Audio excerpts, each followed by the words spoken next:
పూలే గారి 200వ జయంతి సందర్భంగా ఏర్పాటు చేసినటువంటి కార్యక్రమానికి హాజరైనటువంటి కూటమి పార్టీ నాయకులకు, అదేవిధంగా ఉపాధ్యాయ సంఘాలు, అదేవిధంగా ఎన్జిఓ తరఫున హాజరైనటువంటి వెనుకబడిన వర్గాలకు చెందినటువంటి అధికారులకు, పాత్రికేయ మిత్రులకు అందరికీ కూడా, యావత్ నియోజకవర్గ ప్రజలందరికీ కూడా మహాత్మా జ్యోతిరావు పూలే 200వ జయంతి ఉత్సవ శుభాకాంక్షలు. మామూలుగా మన విగ్రహాలు స్థాపించుకుంటూ ఉంటాం. ఈ విగ్రహాలంటే కేవలం ఒక రాయి, ఒక సిమెంటో, ఒక ఇత్తడో కాదు. నిలువెత్తు ఆదర్శం, నిలువెత్తు స్ఫూర్తి, నిలువెత్తు సంకల్పం.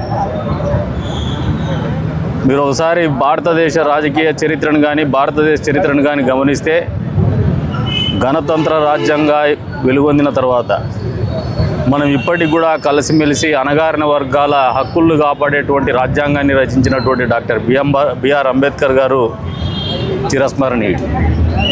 అంతే స్థాయిలో వెనుకబడిన వర్గాల వారికి, ప్రత్యేకించి మహిళలకు విద్యతోనే సమానత్వాన్ని సాధించగలం, విద్య అనే ఆయుధంతోనే ముందుకు పోగలమని ఒక దార్శనికతని చూపించినటువంటి మహానుభావులు ఎవరైనా చరిత్రలో ఉన్నారంటే ఇప్పటికీ ఎప్పటికీ ఆయన మహాత్మా జ్యోతిరావు పూలే, ఆయన సతీమణి సావిత్రిబాయి పూలేలే.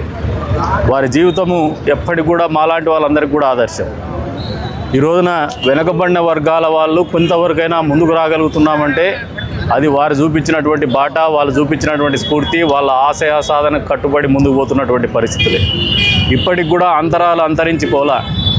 అయినప్పటికీ కూడా పోరాటం అనేది నిరంతర కార్యక్రమం. పోరాడితేనే ఆ దిశగా మనం అడుగులేయగలుగుతాం, సమానత్వం దిశగా అడుగులేయగలుగుతాం, మా హక్కులు మేము కాపాడుకోగలుగుతామని చెప్పేసి ఆయన చూపించినటువంటి ఒక దారి అనేది మాకందరికి కూడా ఇప్పటికి కూడా ఆదర్శం అని చెప్పేసి కూడా ఈ సందర్భంగా తెలియజేస్తాం.